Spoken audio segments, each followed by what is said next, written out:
Dios te bendiga, amados hermanos y amigos de la Iglesia Gosén en Las Piedras y también los hermanos y amigos de la Iglesia Gosén en Mayagüez.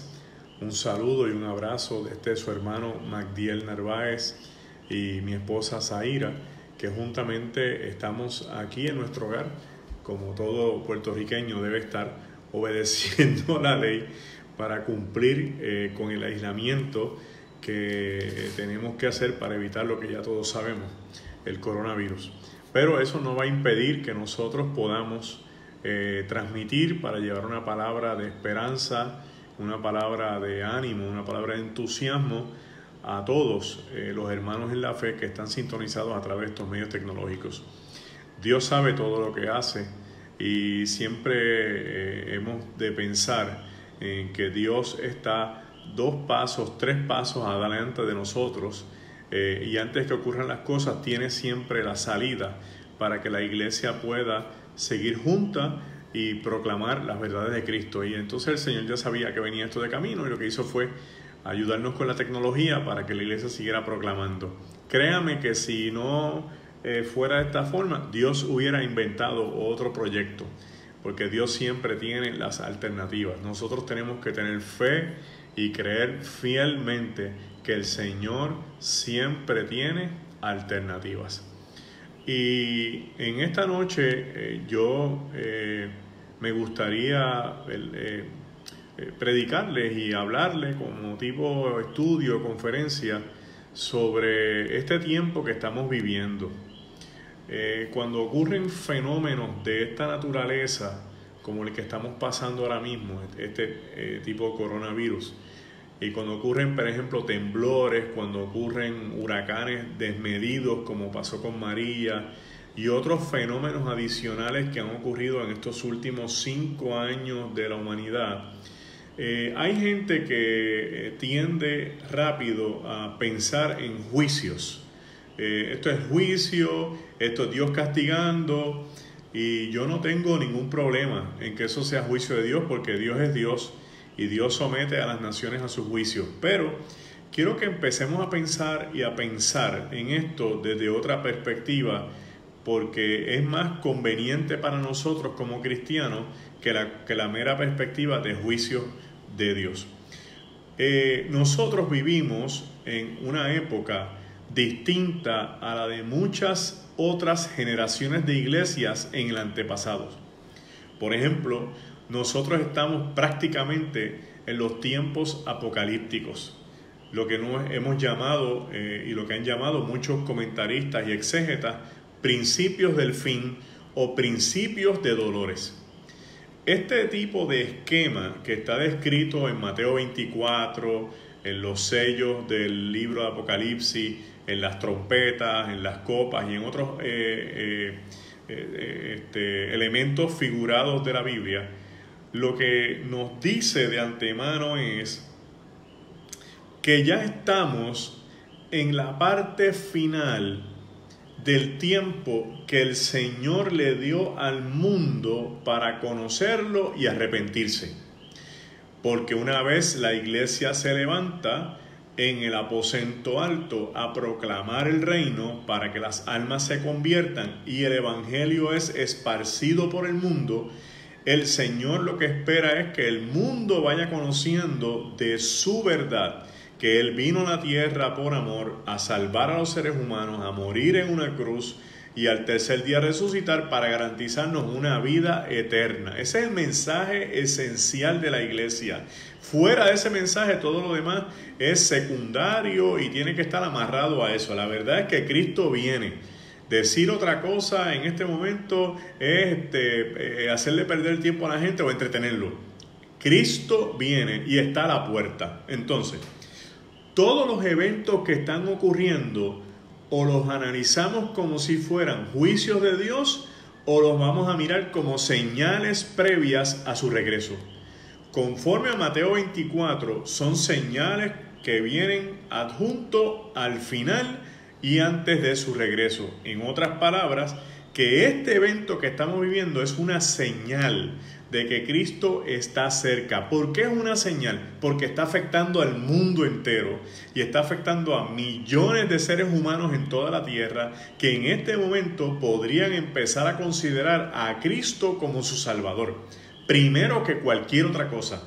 Muchas veces cuando la gente se ve amenazada de muerte, es el mejor momento donde empiezan a pensar, si me muero hoy, ¿qué va a ser de mi vida? Por lo tanto, Dios está usando las señales del fin para que la gente se arrepientan y vuelvan a Él, porque de camino viene Él a buscar a su iglesia. Habiendo dicho esto, nosotros tenemos múltiples ataques de personas cristianas que se han convertido en escépticos, algunos que se han convertido en apóstatas y otros que se han convertido en enemigos de la iglesia, dentro de la misma iglesia, donde nos quieren hacer ver creer que Cristo no viene y que esta doctrina llamada del rapto no existe. Buena definición para doctrina es un conjunto de creencias donde convergen un gran sinnúmero de personas a la vez y se convierte en su creencia particular y personal. Por eso se llama la doctrina del rapto, porque son muchos los cristianos que creemos que Cristo viene a buscar a su iglesia antes o un poquito después que empiece la gran tribulación, por ahí ubicado más o menos, pero a la iglesia no la estamos poniendo dentro de la gran tribulación como tienen otras escuelas de pensamiento del Apocalipsis y de la escatología cristiana. Para nosotros defender esta doctrina, lo primero que hacemos es mirar cuál es el ataque frontal que tenemos. ¿Qué es lo que nos dice la gente? Mucha gente dice que este es el sueño de Elena White, cuando antes de fundar el movimiento adventista y escribió su libro, que estas son meras visiones de personas de los siglos XV y XVI que tuvieron visiones y se escribieron artículos sobre esto. Hay gente que dice que el único versículo bíblico que puede ayudar a eso es Primera de Tesalonicenses 4:16, pero que la Biblia no establece nada más sobre el rapto. Esta noche vamos a traer otros versos bíblicos y otros argumentos y comentarios exegéticos que apoyan el que la realidad es que Dios siempre ha tenido la tendencia de proteger a los suyos antes de una destrucción masiva. Y para eso vamos a ir a la primera epístola de Tesalonicenses, en el capítulo 4, el verso 16, donde leo para todos ustedes: porque el Señor mismo con voz... Siempre tengo problemas para pasar las páginas. Luego nosotros, los que vivimos, los que hayamos quedado, seremos arrebatados juntamente con ellos en las nubes para recibir al Señor en el aire, y así estaremos siempre con el Señor. Por tanto, alentaos los unos a los otros con estas palabras. El apóstol Pablo tenía una situación en la iglesia de Tesalónica, y era que la iglesia primitiva, y hablamos de la iglesia primitiva, de los primeros apóstoles y los primeros cristianos convertidos al evangelio, creyeron fielmente que Cristo venía ya. O sea, que Cristo se despidió de ellos y cuando les dijo yo regreso, que ellos lo iban a ver. Así que empezaron a proclamar el reino, pero como usted no tiene idea, donde quiera, por todos lados, a la derecha, a la izquierda, al norte, al sur, y le predicaban a la gente que el Cristo que había resucitado ahora volvía a buscar a los suyos. Por eso la gente vendía sus propiedades, vendían todo lo que tenían, lo repartían entre los pobres, hacían todo tipo de ayuda necesaria, porque Cristo ya venía. ¿Para qué ellos querían tener propiedades si Cristo venía y se los iba a llevar? Surge el problema que dentro de los justos que se habían convertido empiezan a morir personas. Entonces, al morir sin ver el regreso de Cristo, le preguntan a Pablo que qué va a pasar con los que murieron. ¿Qué va a pasar con los que murieron? Porque estos ya estaban muertos y no iban a ver el regreso de Cristo. Y Pablo contesta, como contesta la doctrina judía del tiempo: estos duermen. En otras palabras, están en un descanso, porque Cristo viene. Y entonces ahí es que dice, y suena la trompeta, y los muertos en Cristo se levantarán primero. Y después nosotros, los que hayamos quedado vivos, seremos arrebatados. El ataque con relación a este texto es que Pablo estaba utilizando una base judía con una interpretación cristiana para tratar de aliviar una incógnita que surgió en el mundo de los tesalonicenses. Pero la realidad es que aunque la base sea judía, Pablo estaba diciendo algo que la iglesia predicó por todo el tiempo y toda la vida, que Cristo regresaba. Eso era inminente. Y Pablo decía que es tan inminente que ellos que lo vieron en persona juraban que lo iban a ver regresar en vida. Esteban anuncia en medio de su muerte que él ve al Señor a la diestra del Padre. O sea, que al verlo a la diestra del Padre, ya Esteban está diciendo, ya está a la diestra del Padre, en cualquier momento va a regresar. Este es el ambiente general de la iglesia primitiva, que está esperando que de verdad Cristo aparezca. Yo te pregunto esta noche, ¿verdad?, si esto te hace algún tipo de impacto en tu vida, porque estos son los discípulos que lo vieron. Estos son los discípulos que comieron con él, que caminaron con él, a los que él se le apareció y se les reveló. Y están diciendo que Cristo vuelve. ¿Tú crees que de verdad la gente que vio a Jesús tiene un espacio para crear una mentira de esta magnitud y que hasta 2000 años después la iglesia sigue engañada? Por lo menos yo no lo creo. Y creo en lo profundo de mi espíritu que esta es la palabra de Dios que se nos está revelando 2000 años después para decirnos que retomemos ese mensaje y que en el tiempo que estamos viviendo, que son las señales del fin, le anunciamos a un mundo que se pierde que ese Cristo que murió y resucitó vuelve por lo suyo y que todo el mundo puede ser parte de ese pueblo de Dios que será arrebatado en las nubes. Pero como si fuera poco, quiero traerte dos citas adicionales que me parece que son vitales en este momento, porque ese no es el único texto que habla de esto. Jesús en Mateo 24:37, Mateo 24:37, le dice a los que están escuchando, mas como en los días de Noé, así será la venida del Hijo del Hombre. Porque como en los días antes del diluvio estaban comiendo y bebiendo, casándose y dándose en casamiento hasta el día que no entró en el arca, y no entendieron hasta que vino el diluvio y se los llevó a todos. Así también la venida del Hijo del Hombre. Y después dice, entonces estarán dos en el campo, uno será tomado y el otro será dejado. Y dos mujeres estarán moliendo en un molino, uno será tomada y la otra será dejada. Velad pues, porque no sabéis a qué hora de venir vuestro Señor. Pero sabed esto, que si el padre de familia supiese a qué hora el ladrón habría de venir, velaría y no dejaría minar su casa. Por tanto, también vosotros estad preparados, porque el Hijo del Hombre vendrá a la hora que no pensáis. Este texto está escrito cerca del año 80 y está escrito por Mateo, que es discípulo de Jesús. O sea que esta expresión de Jesús le consta de su carácter personal. Esto lo escuchó Mateo y lo escribió. O sea que esto es directo hacia el Mateo que nosotros conocemos como el publicano. En este texto aparecen unos elementos bien interesantes que usted y yo deberíamos entender con claridad. Lo primero es que habla de la venida del Hijo del Hombre.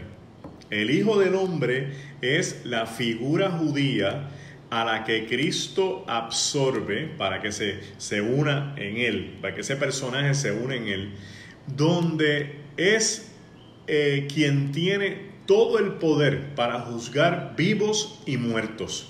Eso creía el mundo judío, que Dios, para no ensuciarse las manos con los seres humanos, tenía una figura llamada Hijo del Hombre que iba a juzgar los vivos y los muertos. Lo que pasa es que ellos no sabían que esa figura es Cristo.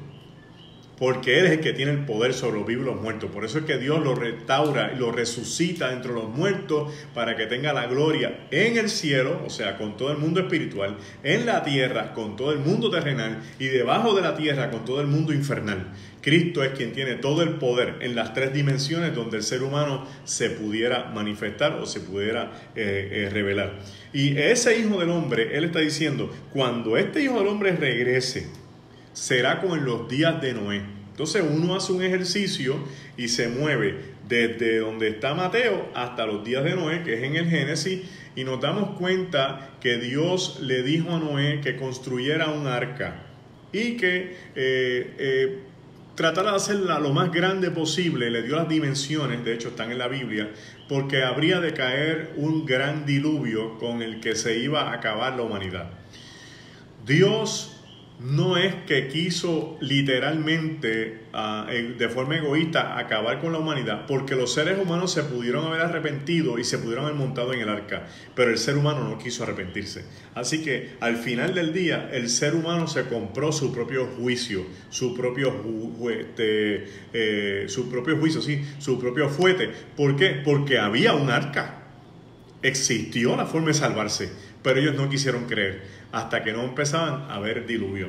El texto plantea que ellos se casaban, se daban en casamiento, se comían, bebían. O sea, esta es una sociedad común y corriente donde todo está normal y no aparenta haber ningún tipo de situación peligrosa.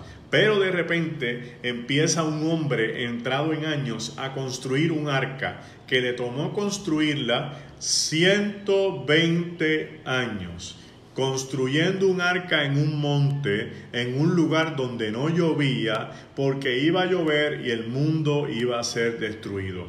Nadie se subió al arca, solamente los animales. El arca se cerró una vez Noé entró. Tan pronto Noé entra, no empieza a llover, hermano. Lea el Génesis para que usted vea que no empieza a llover, que empezó a tardar y se empezó a llover unos días después. O sea, que había todavía un tiempo como de receso, por decirlo de alguna forma u otra. Empezó a llover, cayó el diluvio y se ahogó toda la humanidad. Vamos al texto de nuevo. ¿Dónde estaba Noé y su familia cuando cayó el diluvio? Dentro del arca. Una vez dentro del arca hay un tiempo para que empiece a llover. Y una vez cae el diluvio acaba con la humanidad que está fuera del arca. Vamos a transportar ese texto a nuestra realidad. Usted y yo somos tipo Noé. Somos creyentes.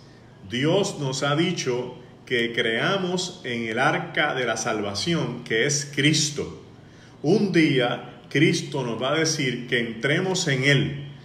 Y una vez entremos en Él y estemos salvos, el mundo que se quede vive gran destrucción masiva, tipo gran tribulación.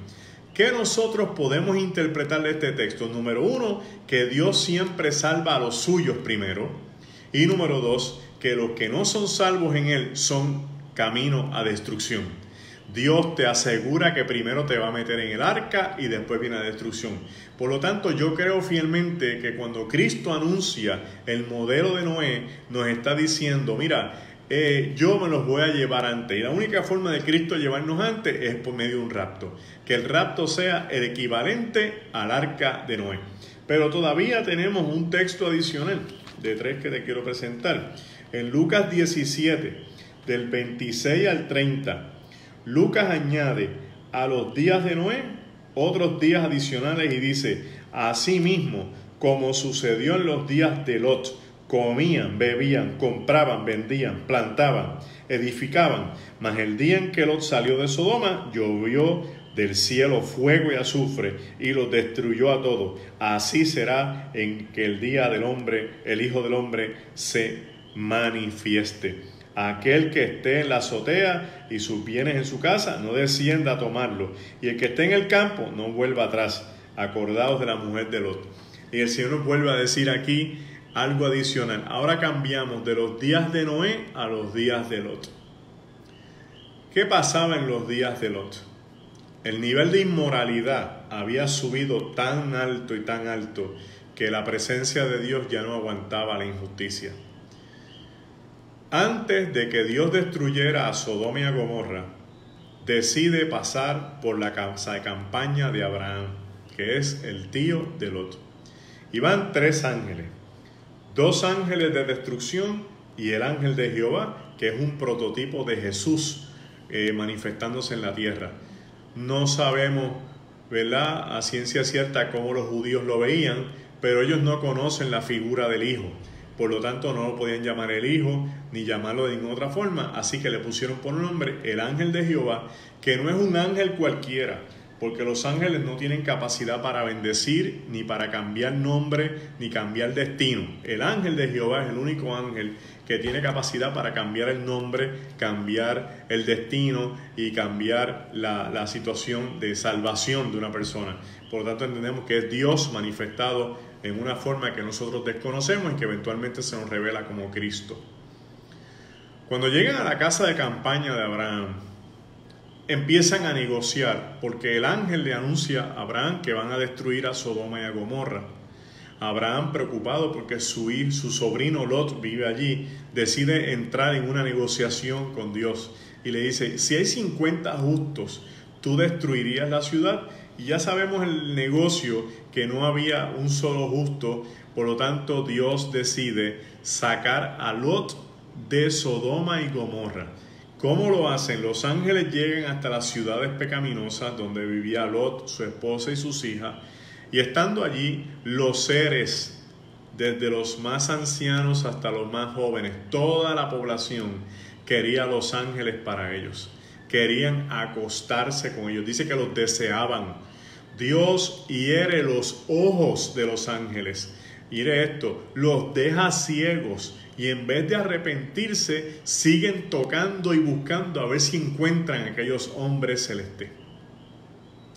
En ese momento, los ángeles deciden sacar a Lot, a su esposa y a sus hijas de Sodoma y Gomorra. Al sacarlos de la ciudad, después que estaban salvos, fue que vino destrucción sobre los impíos y los que estaban en pecado. Como puedes notar, tenemos una segunda experiencia de destrucción masiva, donde los salvos se salen a un lado y los impíos y los injustos se quedan en el lugar de destrucción. No podemos entender cómo es posible que podamos creer que la iglesia pase por una gran tribulación, que es para aquellos que no creyeron un castigo soberano sobre la tierra, juntamente con los que hemos creído y hemos anunciado el regreso de Jesucristo.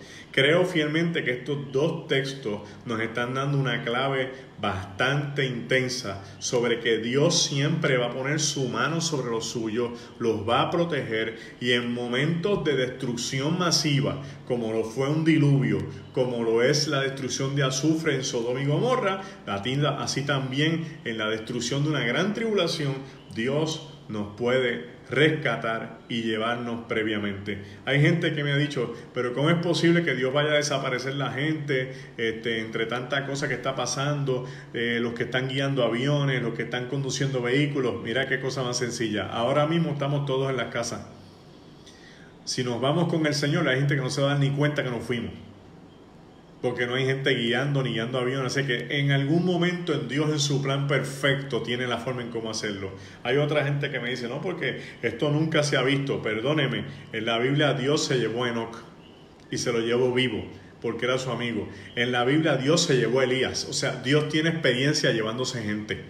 Dios es Dios. No hay nadie que le imponga ni le impida el cómo hacer las cosas como Él las pueda hacer y como Él las quiere hacer. Pero nuestra fe, que no es una fe escapista, es una fe de victoria. Porque una fe escapista es: Cristo, ven ahora que yo no quiero el coronavirus. Cristo, ven ahora que yo no quiero la tribulación. A otro pensamiento es decir: Cristo, ven porque tú prometiste que ibas a venir a buscar a los tuyos. Y usted espera fielmente ese regreso. Pregúntese, todos los que nos están escuchando esta noche: ¿ustedes quieren ver a Jesús? ¿A ustedes les arde el corazón por encontrarse con Cristo en las nubes? ¿Qué cosa puede haber más grande para un rey que establecer su reino de una vez y por siempre, por los siglos de los siglos? Esa es la realidad de nuestro Cristo y nosotros somos parte de ese reino. Estamos en este proyecto de meternos con el Rey hasta las últimas consecuencias, porque el Rey ya viene. Tu Rey, mi Rey, nosotros pertenecemos a ese reino, ya viene a establecerse con poder, paz, amor sobre todos los siglos. Pero mira, tengo un texto adicional que sé que te va a gustar muchísimo también. Este está en Apocalipsis 7. No lo voy a leer porque es bien largo, ¿verdad? Pero sí te quiero decir que este capítulo trata sobre los 144,000 sellados. Hay muchas interpretaciones sobre los 144,000 sellados.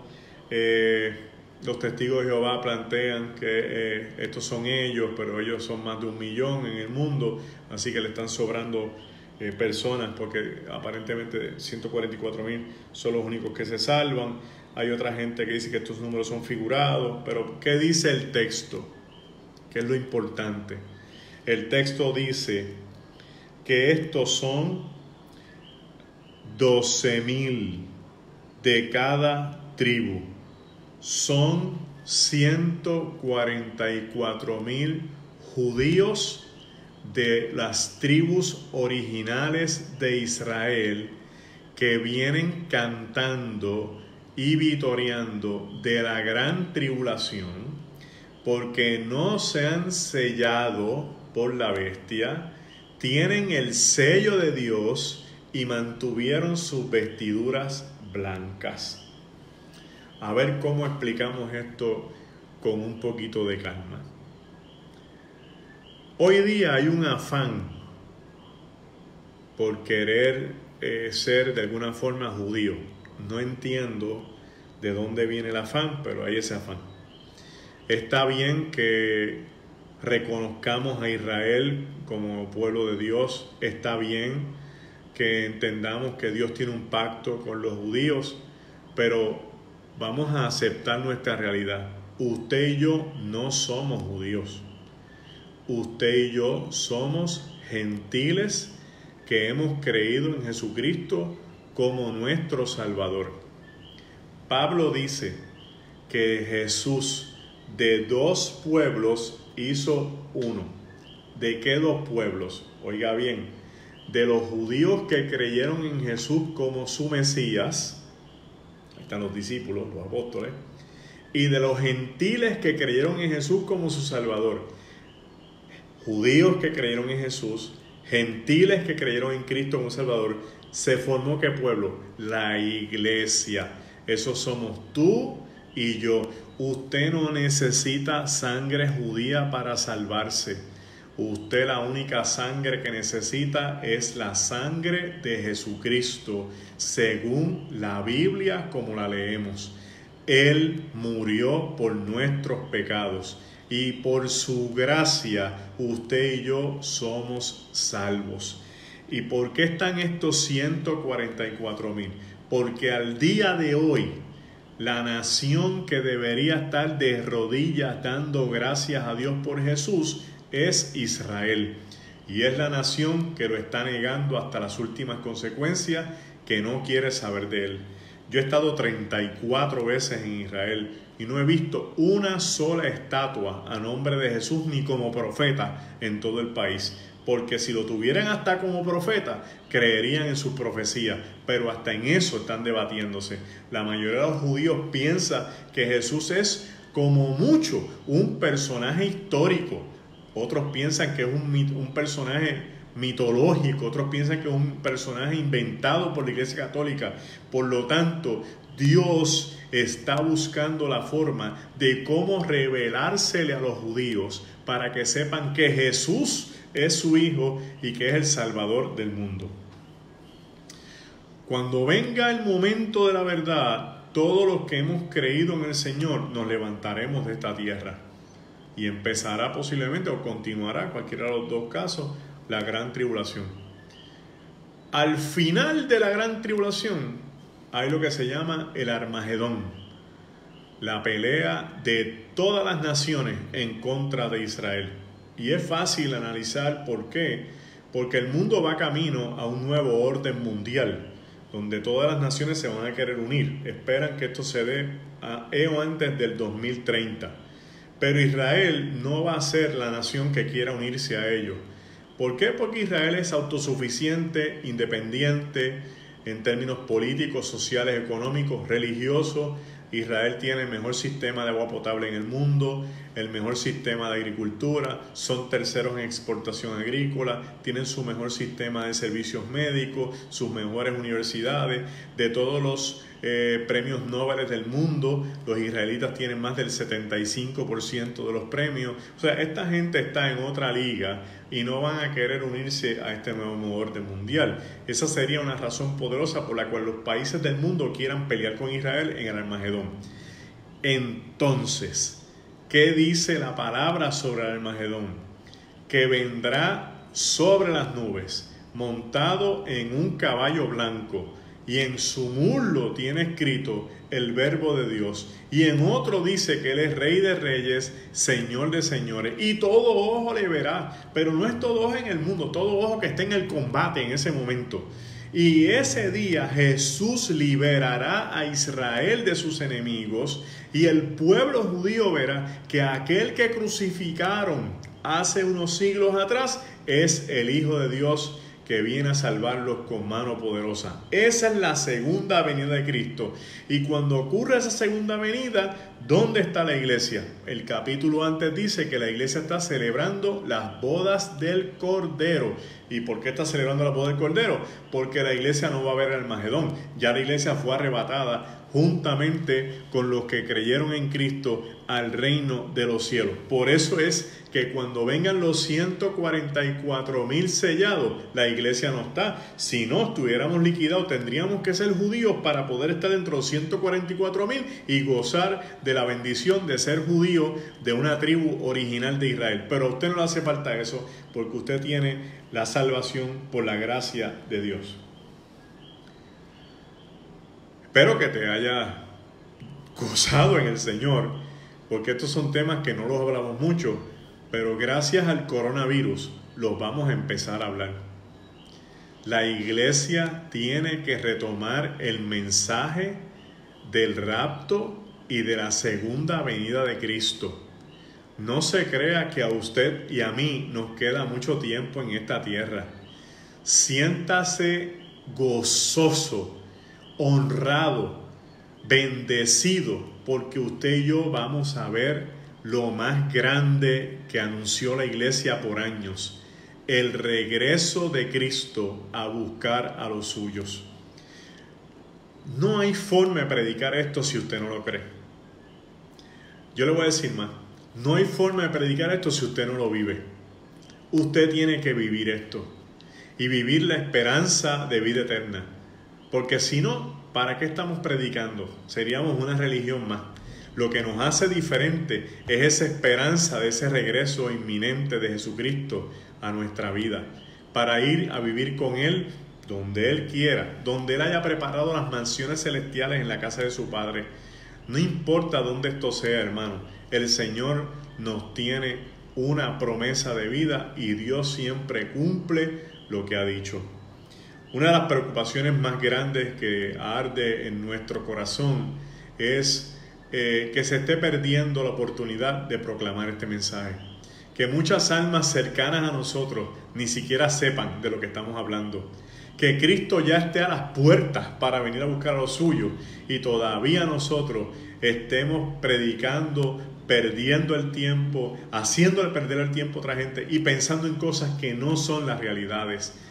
No te afanes más por la vida, no te afanes por lo que tienes o lo que dejas de tener. No te afanes por lo que dejas de perder o lo que dejas de ganar.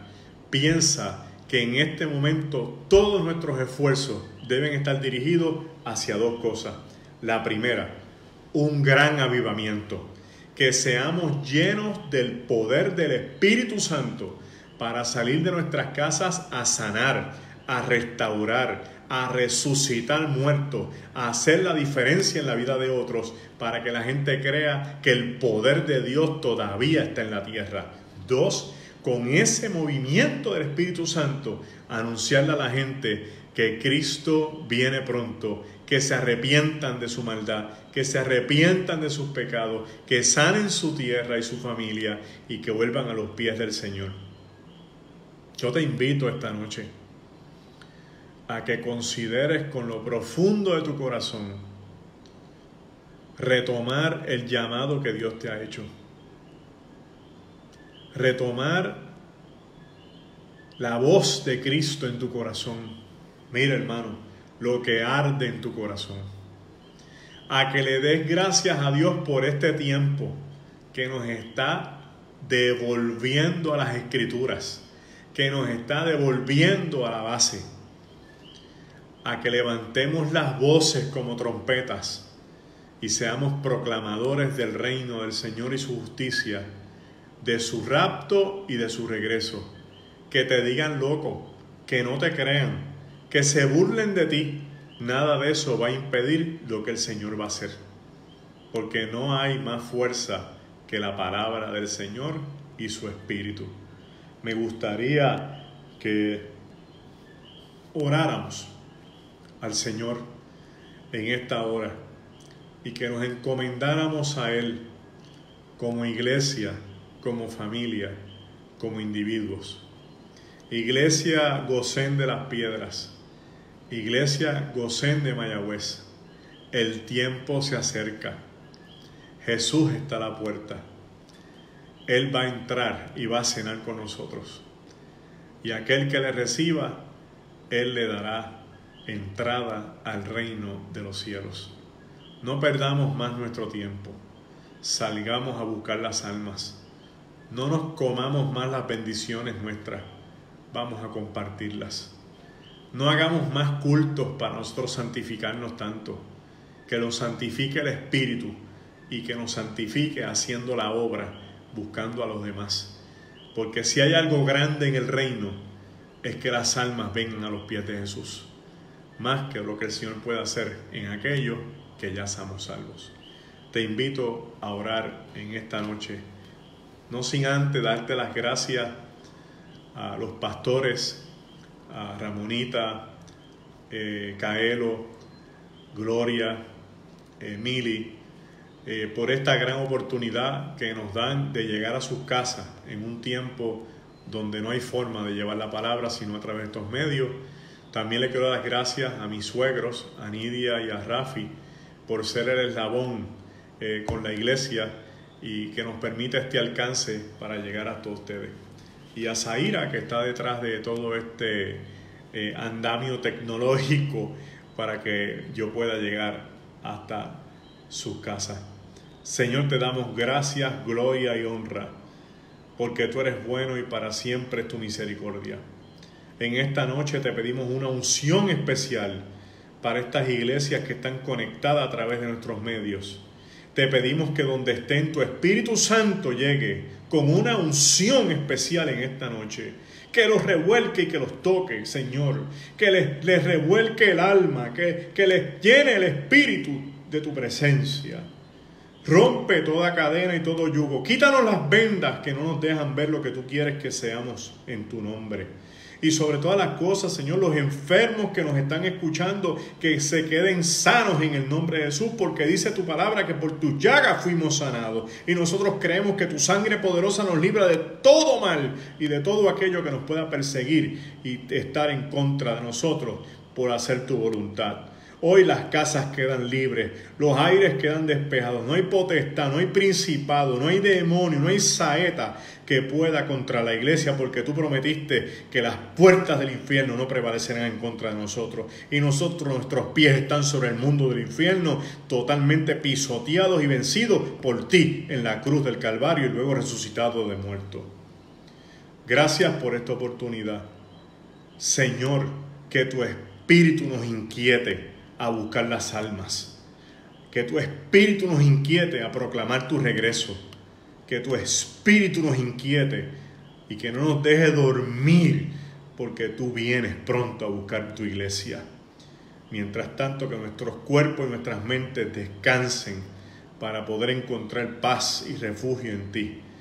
Que este virus sea un mero proceso para unir la iglesia y despertarla. una mera oportunidad para encontrarnos con tu Espíritu y que se creen miles de cientos, miles de millones de aposentos altos en el mundo, donde tu Espíritu descienda y repartas lenguas como de fuego y los dones del Espíritu se activen en nosotros para llevar esta palabra con poder, con señales y prodigios donde quiera. Tómanos de la mano y haz con nosotros lo que tú quieras, para tu gloria y en tu nombre. Amén. Amén. Amén. Hermanos, Dios me los bendiga. Un abrazo de parte de Zair y mío. Les amamos en el Señor y a su nombre, gloria.